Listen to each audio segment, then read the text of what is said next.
Magandang umaga po. Narito na po ang magiging lagay ng panahon ngayong araw ng Biyernes, February 28, 2025.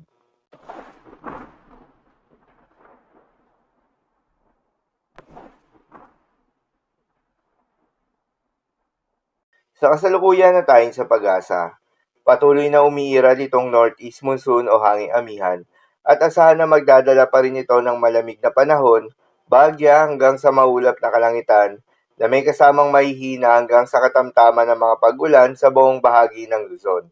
Habang yung easterlies o yung mainit na hangin galing sa may karagatang Pasipiko ang magdadala naman ng maulap na kalangitan na may kalat-kalat ng mga pagulan o thunderstorms sa nalalabing bahagi pa ng ating bansa, particular na sa may eastern section ng Visayas at Mindanao. Magandang balita naman dahil ayon sa pag-asa ay wala pa rin tayong binabantayan na low pressure area o bagyo sa loob o malapit sa Philippine Area of Responsibility na maaaring makaapekto sa ating bansa hanggang sa susunod na 5 araw. Para naman sa magiging lagay ng panahon ngayong araw ng Biyernes, dahil nga sa epekto nitong easterlies, asahan sa may Eastern Visayas, Caraga, Northern Mindanao at Davao Region, ang maulap na kalangitan na may kalat-kalat na mga pagulan at thunderstorms. Posible ang mga pagbaha o pagguho ng lupa dahil sa katamtaman hanggang sa kuminsan ay malakas na pagulan. Habang sa Metro Manila at nalalabing bahagi pa ng Luzon ay asahan naman yung bahagyang maulap hanggang sa maulap na kalangitan na may kalat-kalat na mga mahihinang pag-ulan na dulot ng northeast monsoon. At sa nalalabing bahagi pa nga ng ating bansa ay asahan naman yung bahagyang maulap hanggang sa maulap na kalangitan na may kalat-kalat na mga pag-ulan o thunderstorms na dulot pa rin ng easterlies.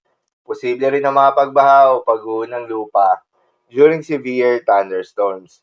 Sa mga apektadong lugar, ingat sa mga posibleng banta ng pagbaha at pagguho ng lupa, lalong-lalo na sa mga lugar na inuulan na noong mga nakaraang araw pa.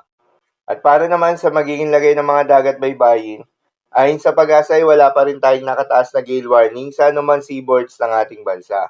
Ngunit pinag-iingat pa rin yung mga papalaot na mga kababayan nating mangingisda at yung may mga maliliit na sasakyan pandagat sa may northern at eastern seaboards ng ating bansa.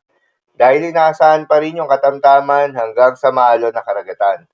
At sa nalalabing seaboards ng ating bansa ay asahan naman yung banayad hanggang sa katamtaman ng mga pag-alon, ngunit iba yung pag-iingat pa rin, lalo na kung meron tayong offshore thunderstorms activity.